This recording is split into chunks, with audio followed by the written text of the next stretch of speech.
सकती है और जा सकती है, और महाराष्ट्र उनके बाप की है नहीं, कोई भी आ जा सकता है। और ये हमेशा सोचते हैं कि बिहार और यूपी वालों को दबा दिया जाए, जो काम करने वाले लोग हैं उनको दबा दिया जाए, उनको आने दीजिए। ऐसे नहीं कर सकते, वो कोई भी आ जा सकता है महाराष्ट्र में, ये रोक नहीं सकते। और ये सोचते हैं कि कुछ बॉलीवुड के लोग हैं जिनको ये सपोर्ट करते हैं, और वो ये सोचते हैं कि बॉलीवुड वाले कहेंगे कि हाँ ये सबसे बड़े सीम है हमारे, तो ऐसा नहीं होता।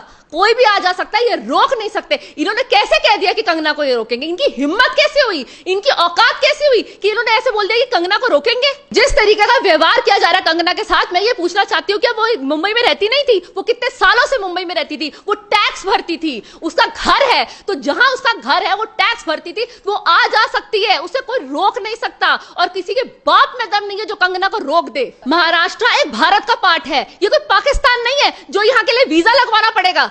आप आ जा सकते हो, आप रोक नहीं सकते किसी को भी। और दूसरी बात, ये गुंडागर्दी वगैरह नहीं चलेगी, ये पहले चलती थी, ये अब नहीं चलेगी। बाला साहेब जी जब थे, बाला साहेब जी के जो राज में ये लोहे की सेना कहलाई जाती थी, ना कि ये गीदड़ की सेना कहलाई जाती थी। और आज की डेट में गीदड़ से भर रखी है ये शिवसेना, गीदड़ से। कुछ लोग कह रहे हैं वो खुद अपनी अदालत बना करके बैठे हुए हैं। आप उनसे पूछिए, वो खुद अपनी अदालत बना के बैठे हुए हैं, वो उनके खुद के लोग हैं अदालत में, इसलिए दूसरे लोग सुशांत की जस्टिस के लिए कुछ कर रहे हैं। ये क्वेश्चन मुझे खुद संजय राउत से पूछना है, वो उन्होंने ये मुहिम चलाई है अदालत की, वो खुद अपनी अदालत बना करके बैठे हुए हैं, इसलिए हम सुशांत की जस्टिस के लिए कुछ तो करेंगे ना।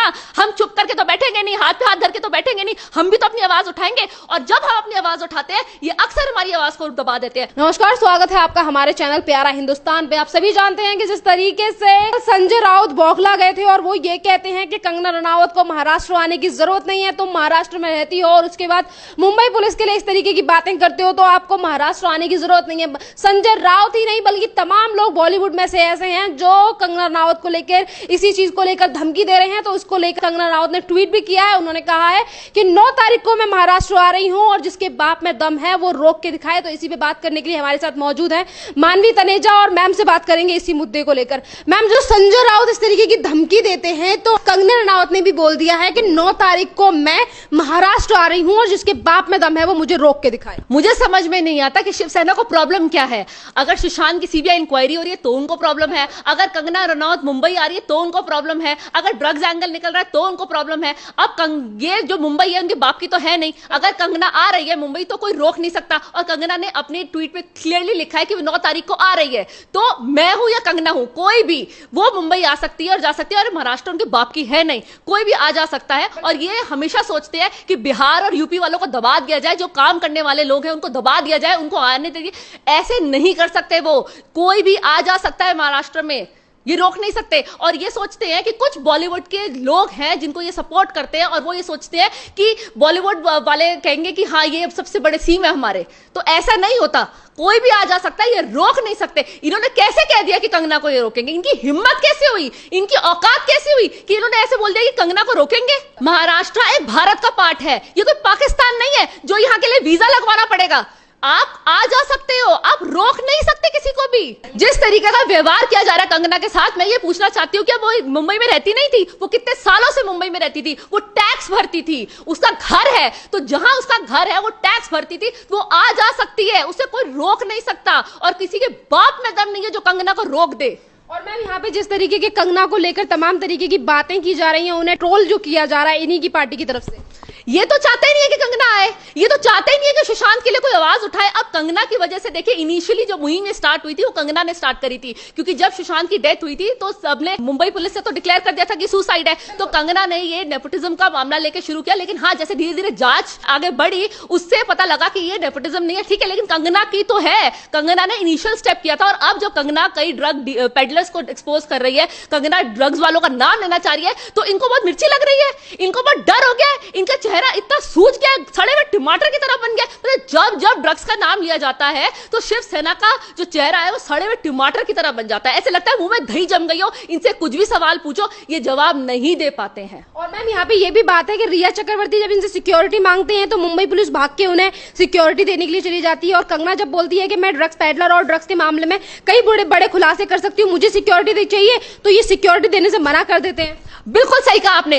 रिया को एक रात में सिक्योरिटी दिया, जब रिया को क्यों सिक्योरिटी चाहिए, किस चीज की सिक्योरिटी चाहिए? उसके पास तो बड़े बड़े पॉलिटिशियंस हैं, सबका हाथ है, पॉलिटिशियंस का, बॉलीवुड माफिया का, सबका हाथ है। उसको पुलिस ने इंक्वायरी के लिए नहीं बुलाया, उसको अरेस्ट नहीं किया। उसको किसका डर है? किसका डर है?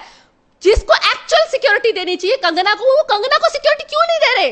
कंगना कह रही है मुझे सिक्योरिटी दे तो मैं नाम बता देती हूं, पर वो सिक्योरिटी देना ही नहीं चाह रहे कंगना को। वो अंदर से गिल्ट है, उनको पता है कि अगर वो नाम बता देगी तो बहुत बड़े लोग फंस जाएंगे, बहुत बड़े लोग इसमें आ जाएंगे, इसलिए वो उसको सिक्योरिटी नहीं देना चाह रहे। वो बात को घुमा देते हैं। मैं अक्सर डिबेट में जाती हूँ, जब मैं क्रॉस क्वेश्चन करती हूँ तो वो बात को घुमा देते हैं, उनके मुंह में दही जम जाता है, कुछ नहीं बोल पाते।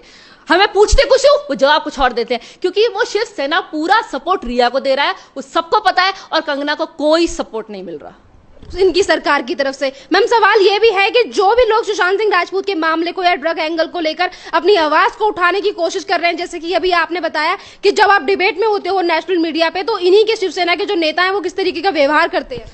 शिवसेना के जो नेता है बहुत गंदी तरीके से व्यवहार करते हैं। उनको ना लेडी से बात करने की आती है, उनमें से एक नाम है संजय का, उनको लेडी से बात करने की बिल्कुल तमीज नहीं। और जहां वहां तमाम पैनलिस्ट होते हैं जो सुशांत के हित के लिए बात करते हैं, उनको वो सरेआम धमकी देते हैं कि अगर तुम बात करोगे हम तुम्हें उठा लेंगे घर से।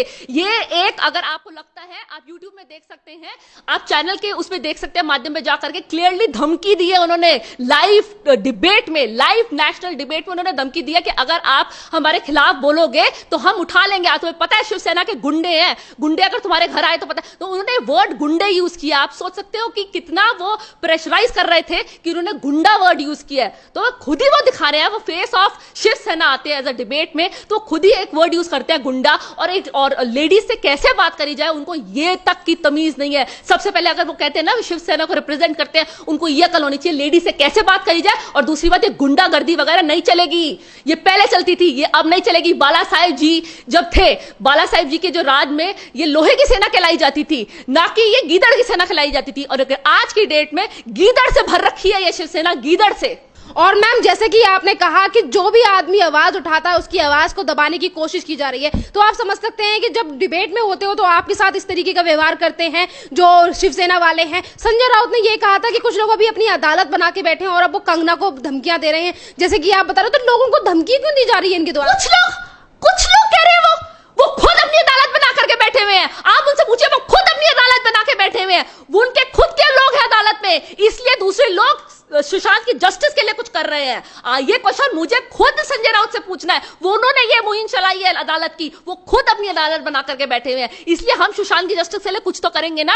हम चुप करके तो बैठेंगे नहीं, हाथ पे हाथ धर के तो बैठेंगे नहीं, हम भी तो अपनी आवाज उठाएंगे। और जब हम अपनी आवाज उठाते हैं, ये अक्सर हमारी आवाज को दबा देते हैं। मैं ये कहना चाहती हूँ कि जो भी आवाज उठाता है उसकी आवाज दबा देते हैं। जैसे कंगना ने आवाज उठाई, कंगना की आवाज दबा दी, मैं आवाज उठा रही हूं, मेरी दबा दी। और गणेश है और बहुत तमाम बंदे हैं जो डिबेट में आते हैं, जो बोलते हैं कि हम सुशांत को सपोर्ट करेंगे, आप तथ्य पे जाओ। नहीं, उनको है कि आप गलत हो, ये अभी भी सुसाइड है और कोई ड्रग नहीं है। सुशांत ड्रग लेता था, अब तो सब खुलासे हो गए। आज इंक्वायरी हुई है ना, आज एनसीबी की टीम गई है और 2 बंदों को लेकर के गई है, सिद्धार्थ पिठानी और शोभित चक्रवर्ती, दोनों को लेकर गई है। और रिया भी, सैमुअल मिरांडा और रिया भी टारगेट पे है इस वक्त, बिल्कुल टारगेट पे है। उसे भी कभी भी इंक्वायरी के लिए बुलाया जा सकता है। तो अब इतने सब कुछ होने के बाद अगर एनसीबी की टीम इन दोनों को उठा करके लेके गई है इंक्वायरी के लिए, उनके लैपटॉप्स को जब्त कर लिया, लेके गई है, तो जरूर उनके पास कुछ सबूत निकला है। और जितने इन्होंने लैपटॉप में और मोबाइल में चैट डिलीट कर दिया, एनसीबी ने सब कुछ रिट्रीव कर लिया है। और वो तो ये बहुत सारी डिटेल देखेंगे क्या क्या चीजें डिलीट करी है, क्योंकि ये पता लगा कि बहुत सारी चीजें डिलीट कर दी, लेकिन एनसीबी के हाथ से बचेंगे नहीं, ये बहुत जल्दी खुलासा होगा और रिया को कभी भी इंक्वायरी के लिए ले जा सकते हैं। और मैं ये भी ऐड करना चाहूंगी कि जब अगर इनके बीच में इनको कहीं भी शक हुआ तो इमीडिएट कस्टडी में ले ली जाएगी रिया। और मैम यहाँ पे सवाल ये भी है कि जैसे ही ड्रग्स का एंगल सामने आया और महाराष्ट्र के इन नेताओं से सवाल पूछा जाता है ड्रग्स को लेकर, तो ये कुछ बोलते क्यों नहीं है? सुशांत सिंह राजपूत मामले में तो इन्होंने तमाम तरीके की बातें करती थी, ड्रग्स लेता था, सुसाइड है, इन्होंने अपना करियर खुद बर्बाद किया। सुशांत सिंह राजपूत के पिता ने 2 शादी की थी। ड्रग्स के एंगल में क्यों इनके मुंह नहीं खुल रहे? देखिए, बहुत शर्म की बात है, जैसे सुशांत के फादर पे एलिगेशन लगाया कि उन्होंने 2 शादियां करी थी। इनको ये शर्म नहीं आती। बाद में बेशक माफी मांगी, लेकिन पहले तो आपने बोल दिया आप एक लीडर है, हम आपको देखते हैं।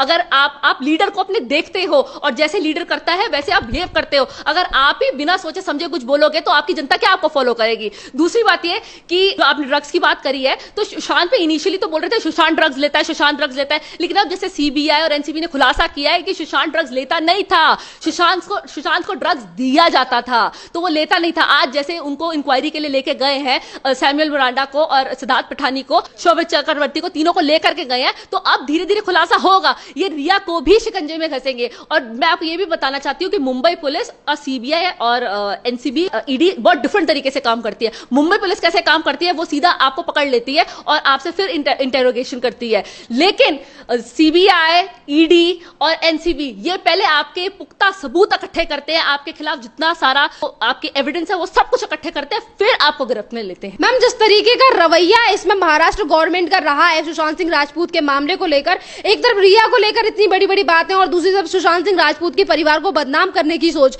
जो कोशिश की जाती है शिवसेना की तरफ से, देखिए कितनी घटिया सोच है कि एक तरफ आप रिया को सपोर्ट कर रहे हो और दूसरी तरफ सुशांत के परिवार को बदनाम करने की कोशिश कर रहे हो। तो मेरे हिसाब से तो ये मेरा कहना है शिवसेना के लिए कि जैसे ये बेबी पेंगुइन अपना अंटार्कटिका बना करके बैठे हैं और ये सोच रहे हैं कि अपना अंटार्कटिका में रहेंगे, तो मेरे हिसाब से तो अंटार्कटिका बहुत जल्दी पिघलने वाला है और बेबी पेंगुइन को एक नया अंटार्कटिका ढूंढ लेना चाहिए, क्योंकि इनकी मुंबई में अब ज्यादा दिन तो है नहीं। जनता सब समझ रही है, भारत सब देख रहा है, 130 करोड़ की जनता देख रही है कि बेबी पेंगुइन क्या कर रहा है, तो बहुत जल्दी इनका अंटार्कटिका अब डूबने वाला है। मैम, सुशांत सिंह राजपूत के घर वालों के जो वकील हैं विकास सिंह, उन्होंने भी ये कहा है कि कुछ ऐसी पेड मीडिया है जो सुशांत सिंह राजपूत की फैमिली को बर्बाद करने के लिए लगी है, उनको बदनाम करने के लिए लगी है। जिस तरीके से पूरे 130 करोड़ की जनता चाहती है कि सुशांत सिंह राजपूत को न्याय मिले, और ये पेड मीडिया है कि हर चीज को बर्बाद करने पे तुली हुई है।